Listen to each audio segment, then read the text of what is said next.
స్థానిక సంస్థల ఎన్నికల్లో తెలుగుదేశం పార్టీ విజయం సాధించి తీరాల్సిందేనని సీఎం చంద్రబాబు తేల్చి చెప్పారు.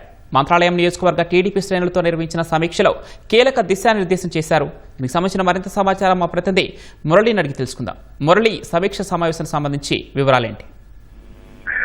పవన్, కర్నూలు జిల్లా మంత్రాలయం నియోజకవర్గంలో ముఖ్యమంత్రి చంద్రబాబు ఆ పార్టీ నేతలు కార్యకర్తలతో నియోజకవర్గ స్థాయి సమావేశంలో కీలకమైనటువంటి సమీక్ష నిర్వహించారు.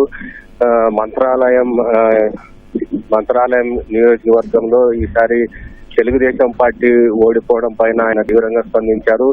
గెలవాల్సినటువంటి ఈ నియోజకవర్గంలో ఎందుకు మనం టీడీపీ ఓడిపోవాల్సినటువంటి పరిస్థితి వచ్చింది? బలమైన క్యాడరు బీసీలంతా ఈ ప్రాంతంలో ఎక్కువగా ఉన్న పరిస్థితుల్లో ఎందుకు ఓడిపోయామని దీనిపైన సమీక్ష కూడా చేసుకోవాల్సినటువంటి అవసరం ఉంది.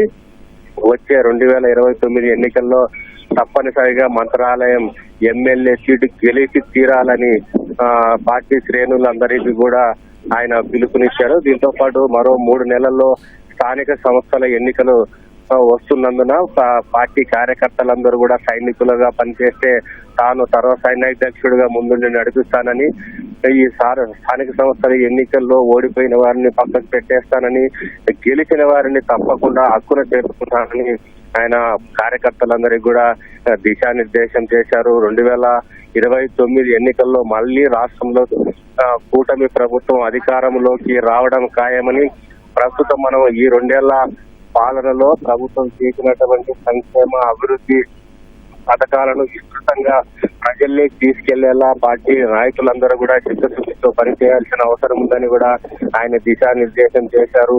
అధికారంలో ఉన్నాం కదా అని ఎవరు కాలరు ఎగిరేయకుండా, దర్జాగా తిరగకుండా కేవలం మనం అణిగిమణిగి ఉంటూ ప్రజల చెంతనే లోపలికి వెళ్ళాలి, ప్రజలతో కలిసిమెలిసి తిరగాలి, మన ఫలాలు పథకాలన్నీ కూడా ప్రజలకు చేరువ చేసే విధంగా వివరిస్తేనే మళ్ళీ మనం అధికారంలోకి రావడానికి ఒక బాట వేసినట్లు అవుతాం. తప్పనిసరిగా 2029 ఎన్నికల లక్ష్యంగా మన పార్టీ నాయకులందరూ సైనికులా పనిచేయాలని ముఖ్యమంత్రి చంద్రబాబు నియోజకవర్గం కార్యకర్తలు నాయకులకు దిశానిర్దేశం చేశారు.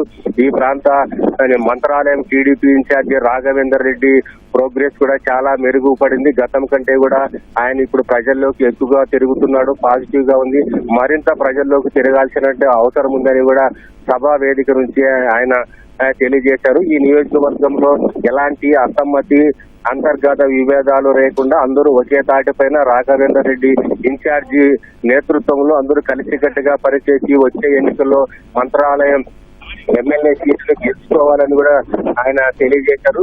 ఈ ప్రస్తుతం మంత్రాలయం వైసీపీగా ఎమ్మెల్యేగా ఉన్నటువంటి వ్యక్తి మనల్ని రెచ్చగొట్టే విధంగా, దౌర్జన్యం చేసే విధంగా చేస్తున్నటువంటి ఆయన చేష్టలను తిప్పికొట్టాలని, ఆయనకు తగిన రీతిలో బుద్ధి చెప్పడానికి కూడా పార్టీ నేతలంతా కూడా సిద్ధంగా ఉండాలని తెలియజేస్తూ, ఈ నియోజకవర్గంలో ఎవరైతే కార్యకర్తలు, నాయకులు, క్లస్టర్ ఇన్ఛార్జీలు బాగా పనిచేశారో వారందరినీ కూడా సభా వేదికల ద్వారా ఆయన చప్పట్లు కొట్టి అభినందనలు కూడా తెలియజేశారు ముఖ్యమంత్రి చంద్రబాబు. మరింత మెరుగుపరుచుకుంటే ఈ మంత్రాలయం నియోజకవర్గం శాశ్వతంగా టీడీపీ కంచుకోటగా మారుతుంది. వచ్చే ఎన్నికల్లో తప్పనిసరిగా గెలిచి తీరుతాం.